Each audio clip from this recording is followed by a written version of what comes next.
We are instructed by Jesus not to fear wars and rumors of wars.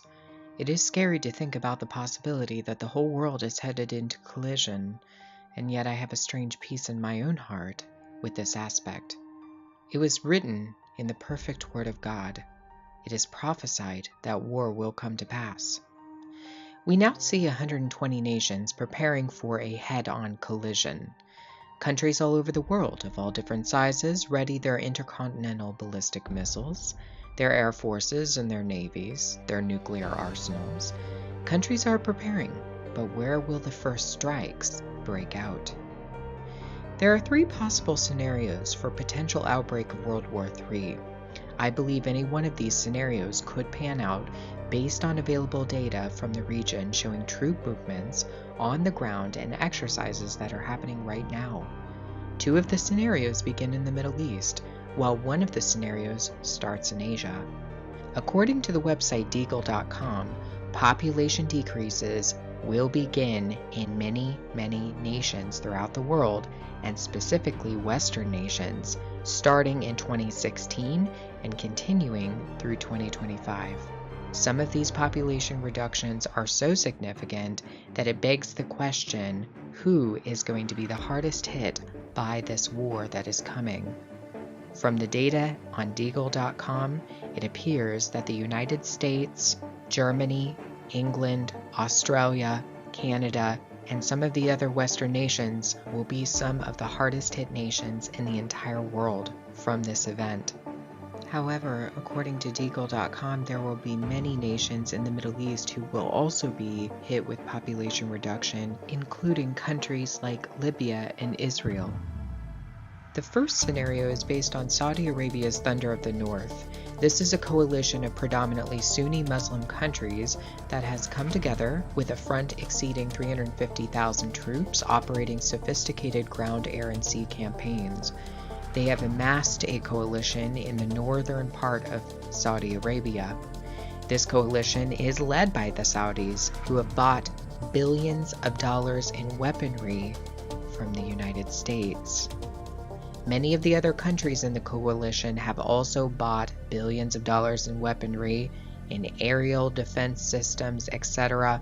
from the US. This coalition does not plan to target ISIS, as the US-financed ISIS is a part of the Sunni Caliphate. But the fall of Ramadi has galvanized the Iraqi government. So with the additional steps I ordered last month, we're speeding up training of ISIL forces, including volunteers from Sunni tribes in Anbar province. We're speeding up training of ISIL forces, including volunteers from Sunni tribes in Anbar province.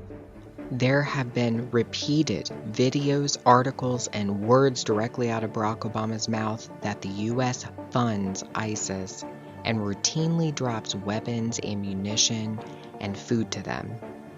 ISIS has been the time bomb for the region, a lure to bring dozens of nations into direct conflict. Who showed up after ISIS seized major strongholds in Syria and northern Iraq? Russia and Iran did, because they support Assad, who is directly threatened by ISIS. ISIS is a lure to usher in World War III. Indeed, a sectarian divide is evident in this conflict in the Middle East, with Western countries supporting Sunni actions in the region. On the map here, you can see the dark green markers representing Great Britain, who has a large presence in Jordan as well as the Aegean Sea. Germany has also stationed a naval fleet in the Aegean Sea. French troops have landed in Egypt. They were there to attack ISIS, but suddenly they're not doing that anymore. They've just taken up position in Egypt. Why? Because they're supporting this southern Sunni front that directly opposes Russia and Iran in the region.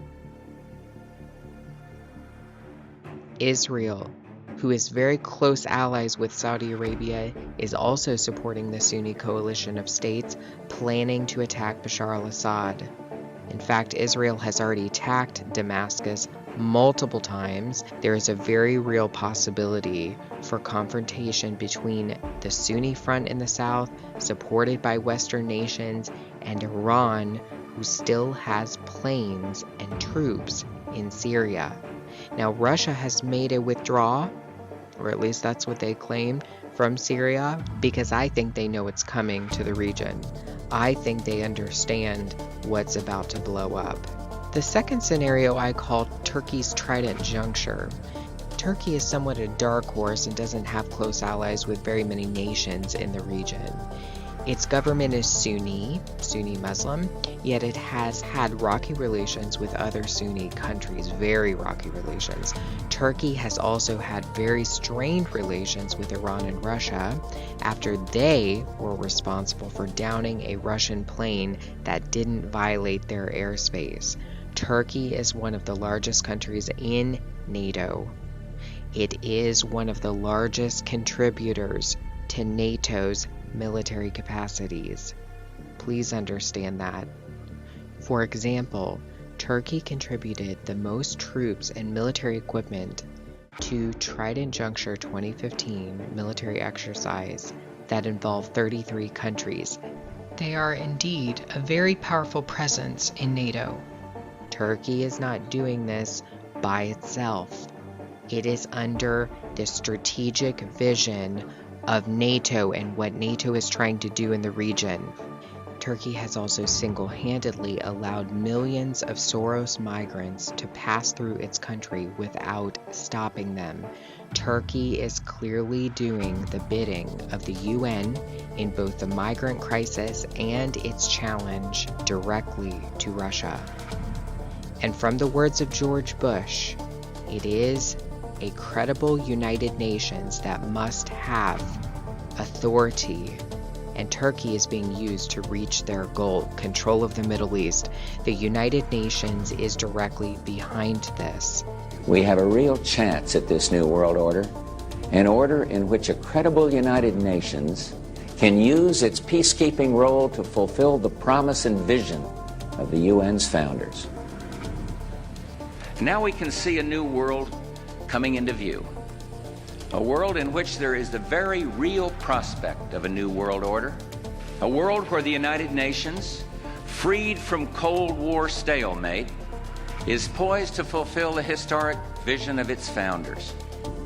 When we are successful, and we will be. And they're using Turkey. Their ambition is a new world order. But they need a war first, a very large war with significant depopulation, and Turkey could be a perfect opportunity to confront Russia and Iran right there in Syria and Iraq.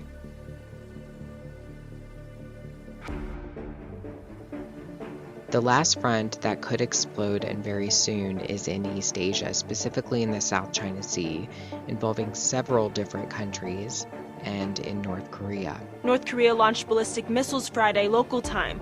The same week, President Obama issued an executive order to enforce some of the strongest sanctions ever imposed by the United Nations. South Korean media reported the missile launches, one of which flew for about 500 miles before splashing down in the sea. U.S. officials confirmed to media outlets a total of 2 ballistic missiles were fired. Last week, the North Korean regime released images of Kim Jong-un next to what the country said is a miniaturized nuclear weapon, allegedly capable of being attached to a long-range missile.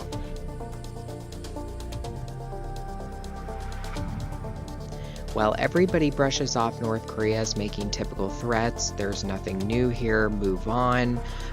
One must understand that the United States and South Korea carried out the largest exercise in South Korea's history in preparation for an imminent confrontation with North Korea. North Korea has been firing missiles. They've been threatening nuclear strikes. There has been a back and forth war of words between North Korea's Kim Jong-un and Park Geun-hye of South Korea. South Korea has amassed its forces in readiness for confrontation, while Japan is carrying out large military exercises as well, because they're right there in the region. According to Deagle.com, both of these countries will face large population reduction starting in 2016 through 2025. I think there's a very real threat here for these countries. An equally concerning front is in the South China Sea, where China is in direct confrontation with several countries, including Taiwan, Japan, Philippines, and the United States, India, Vietnam, etc., etc., etc. All the countries in Southeast Asia have carried out recent large-scale military exercises, all of them. Every day it seems there are hundreds of news articles about rising tensions in the region and the potential for confrontation as China advances to militarize the South China Sea, despite objections from neighboring countries like Taiwan and the Philippines.